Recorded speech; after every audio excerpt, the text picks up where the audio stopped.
China के president Xi Jinping और north Korea के जो प्रेसिडेंट हैं किम जोंग उन, ये तीनों जो नेशंस हैं, ये तीनों जो बड़े लीडर्स हैं, ये तीनों एक दूसरे के साथ एक नए तरह के अलायंस सिस्टम में हैं, जिसमें ये अमेरिका की जो हेजेमोनी है, जो ग्लोबल हेजेमोनी दुनिया में है, उसको ये चैलेंज कर रहे हैं। इसमें कोई शक नहीं है, चाहे रशिया की बात हो यूक्रेन को लेके, चाइना की बात हो ताइवान को लेके या साउथ चाइना सी को लेके, और नॉर्थ कोरिया की बात हो साउथ कोरिया को लेके, तो ये सारे कंट्रीज कोशिश कर रहे हैं कि वो अपनी हेजेमोनी कायम करें। और अमेरिका का जो एक हेजेमोनी रही है, अमेरिका की जो ताकत रही है दुनिया में, उस ताकत को ये सारे कंट्रीज, ये तीनों मिलकर चैलेंज करें और अपना एक अल्टरनेटिव ग्लोबल ऑर्डर लेकर आए।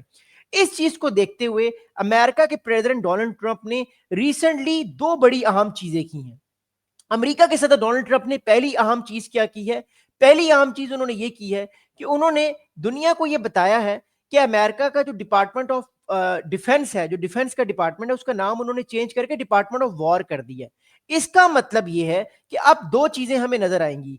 एक तो अमेरिका अपने एडवर्सरीज के खिलाफ एयर स्ट्राइक शुरू कर देगा, जिसमें अब उसने तीन उसको जगहें अब मिल गई हैं। एक तो सेंट्रल एशिया है, एक वेनेजुएला है, और एक मोर इंपॉर्टेंटली नाइजेरिया है। तो ये तीन ऐसी जगहें जहां पर अमेरिका अपनी पावर प्रोजेक्शन को दिखाने की भरपूर कोशिश करेगा। ये चीज हमें अब समझ आ गई है।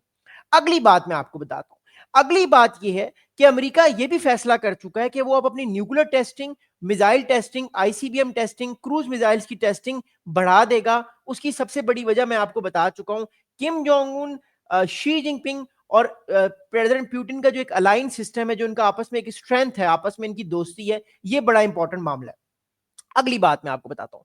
अगली बात यह है कि हमारे पास जो रिपोर्ट्स आ रही हैं, उन रिपोर्ट्स के मुताबिक अमेरिका ने 5 नवंबर को जो है वो वेंडनबर्ग स्पेस फोर्स बेस है, एक स्पेस स्टेशन है वेंडरबर्ग, कैलिफोर्निया में। यहां से कैलिफोर्निया से जो उन्होंने एक अपना आईसीबीएम का कामयाब तजर्बा किया, और इस तजर्बे के बाद अमेरिका ने अपनी कैपेबिलिटीज को देखने की भरपूर कोशिश की। अच्छा, ये जो मिसाइल इस स्पेस स्टेशन से जो आप अभी देख रहे हैं, इस स्पेस स्टेशन से जो मिसाइल जो है, ये मार्शल आइसलैंड तक इसने सफर किया है, और मार्शल आइसलैंड पर जाकर इसने जो है वो अपना कामयाब टेस्ट किया। ये आप देख रहे हैं, ये जो आप एक लाइन देख रहे हैं रेड, जो नीचे मार्शल आइसलैंड से एंड पे, और मोर इंपॉर्टेंटली अमेरिका ने अपना जो मिसाइल का टेस्ट है वो वहां से शुरू किया है।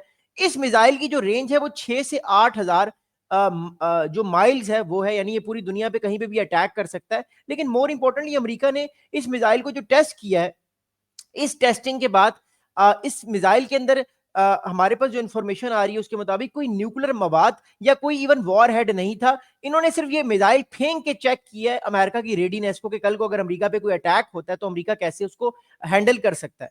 इस मिसाइल की टेस्टिंग एक और चीज शो करती है कि अमेरिका कल को चाइना के खिलाफ, इसके अलावा जो है मोर इंपॉर्टेंटली आप कह सकते हैं कि रशिया के खिलाफ और नॉर्थ कोरिया के खिलाफ, अपने एडवर्सरीज के खिलाफ ये यूज कर सकता है, और अपने एडवर्सरीज, अपने जो दोस्त हैं, जिसमें यूक्रेन हो गया, जिसमें साउथ कोरिया हो गया, उनको भी इस तरह के मिसाइल्स ये दे सकता है। अगली बात सुनिएगा। अगली बात यह है कि इस मिसाइल का जो आईसीबीएम है, इंटर कॉन्टिनेंटल बैलिस्टिक मिसाइल, जो तकरीबन दुनिया के किसी भी जगह पे जा सकता है अमेरिका से, अगर अमेरिका लॉन्च भी करे, इसका नाम है minute man 3 ICBM. Minute man नाम है इसका, यानी ये कुछ मिनटों में जो है वो एक ठिकाने से दूसरे ठिकाने तक जाकर निशाना लगा सकता है और अपने दुश्मनों की ऐसी की तैसी कर सकता है। ये इंफॉर्मेशन हमारे पास आ रही है। अब सवाल ये पैदा होता है कि अमेरिका ने कल ये अपने एक वेंडरबर्ग स्पेस स्टेशन से ये इस तरह का मिसाइल टेस्ट किया है, तो क्या अमेरिका आने वाले टाइम पे और भी मिसाइल टेस्ट करेगा इस स्पेस स्टेशन से या इस मिसाइल साइट से? तो उसका जवाब है बिल्कुल हाँ। अमेरिका ने स्टार्ट कर दी है। अमेरिका अब ये मिसाइल्स आने वाले टाइम पे और ज्यादा टेस्ट करेगा। हमारे पास थोड़ी देर पहले ये खबर आई, क्योंकि मैं ये है पाकिस्तानी वक्त के मुताबिक 10 बजे खबर, ये वीडियो बना रहा हूँ, लेकिन हमारे पास ये खबर आई है कि आज फ्राइडे का दिन है। थोड़ी देर पहले नॉर्थ कोरिया ने भी एक मिसाइल जो है वो टेस्ट किया है ईस्ट चाइना सी पे। उसकी मैं बात रात को करूंगा जब मैं लाइव आऊंगा। But what I am saying is that कि इसका जवाब अब आपको दिखता हुआ मिलेगा। अब कौन कौन जवाब देगा इस मिसाइल के टेस्ट का? देखिए, मैं आपको ऑलरेडी बता चुका हूं, नॉर्थ कोरिया, चाइना और रशिया ये एक तरह के अलायंस सिस्टम में है। खास तौर पे जब से यूक्रेन रशिया वॉर हुई है, यूक्रेन रशिया वॉर के बाद हमें एक चीज समझ आई है कि ये दोनों कंट्रीज एक दूसरे के साथ हैं, और अमेरिका जब न्यूक्लियर टेस्टिंग करेगा या मिसाइल टेस्ट करेगा तो फिर ये कंट्रीज भी टेस्ट करेंगे।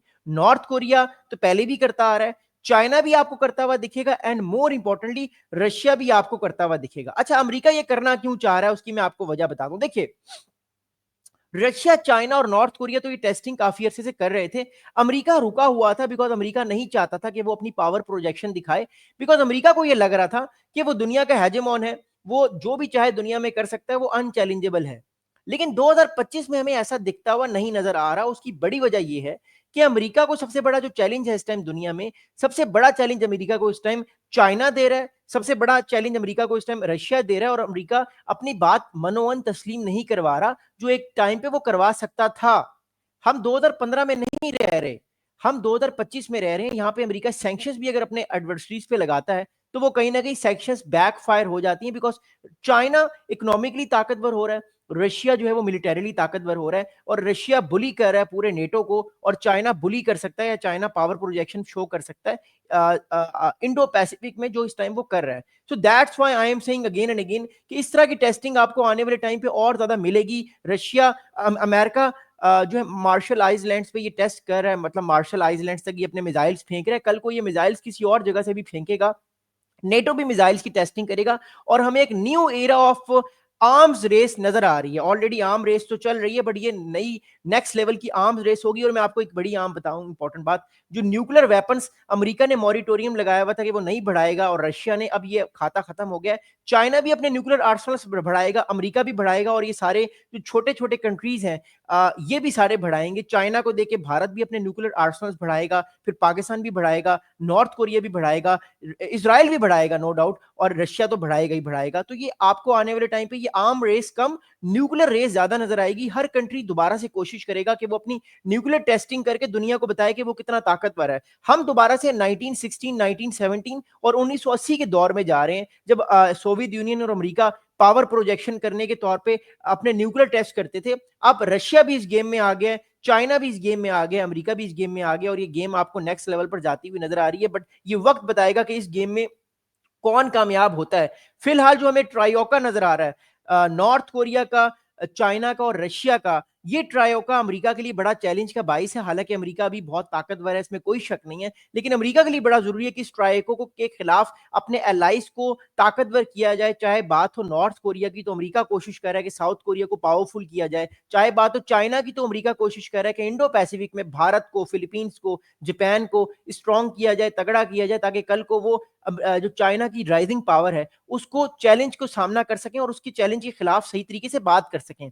बट मोर इंपॉर्टेंटली, अमेरिका की जो न्यूक्लियर टेस्टिंग है अब ये बढ़ेगी, इसके जवाब में रशिया भी अपनी न्यूक्लियर टेस्टिंग बढ़ाएगा, और इसके जवाब में जो है वो चाइना भी अपनी न्यूक्लियर टेस्टिंग बढ़ाएगा, बिकॉज ये तीनों ग्रेट पावर्स हैं, इनके अपने अपने इंटरेस्ट हैं, और अपने अपने इंटरेस्ट को ये दिखाने के लिए दुनिया को नए नए अलाइंस बनाएंगे। और इस अलाइंस सिस्टम में हमें ज्यादा से ज्यादा अनस्टेबिलिटी नजर आएगी, हमें ज्यादा से ज्यादा लड़ाई झगड़े नजर आएंगे, और इन लड़ाई झगड़ों में से आपको नजर आएगा कि ज्यादा से ज्यादा न्यूक्लियर टेस्टिंग हमें दिखती हुई नजर आएगी। उम्मीद करता हूं आज की वीडियो आपको पसंद आई होगी। चैनल को सब्सक्राइब कीजिएगा, बेल आइकन को दबाइएगा, और इसके अलावा हमारा जो पैट्रियन का पेज है, जिसका लिंक डिस्क्रिप्शन में मैं दे रहा हूँ, कमेंट्स में दे रहा हूँ, उस पर क्लिक कीजिएगा, हमें सपोर्ट कीजिएगा। हमारी सिर्फ जो मेंबरशिप है पैट्रियन की, वो $5 की है। मैं हफ्ते में 2 से 3 एक्सक्लूसिव वीडियोस बनाता हूँ सिर्फ पैट्रियन के अपने दोस्तों के लिए।